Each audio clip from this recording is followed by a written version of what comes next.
আসসালামু আলাইকুম সবাইকে। আজকে ইফতারের জন্য রান্না করতেছি পেঁয়াজু পেঁয়াজু ভাজা করতেছি।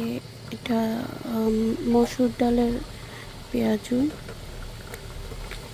এটা খেলে গ্যাসের প্রবলেম কম হয় অন্য ডালগুলা থেকে। তো যদিও সবই তেল জাতীয় খাবার, তারপর একটু কম কম হয় আর কি সমস্যা। সেই জন্য মসুর ডালের পেঁয়াজুটাই ভাজা হয় বরাবর।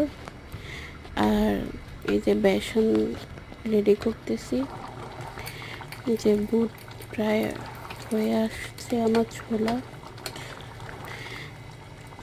আর অল্প কিছুক্ষণ পরে ছোলাটা রেডি হয়ে যাবে। আর এদিকে এই যে আলুর চপ বানাবো, ওইটা রেডি করতেছি। মোটামুটি মানে রমজানে পুরাটাই আমাদের প্রায় এগুলাই চলে, ভাজাভুজি এগুলাই চলে। আসলে সবাই মিলে খেতেও ভালো লাগে। আমার সবচাইতে পছন্দ এই আলুর চপ। আমার তো মানে পেঁয়াজি থেকে খুব একটা ভালো লাগে না, এটা আলুর চপ হয়ে গেছে। এটা চিকেন,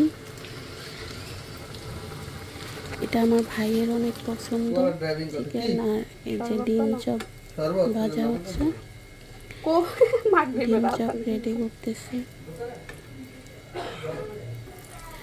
আমার বাচ্চারাও খায় মোটামুটি, খুব একটা না, হালকা।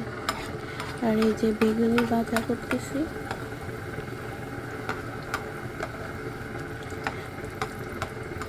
বেগুনগুলো অনেক মানে লম্বা আর মোটাও ছিল।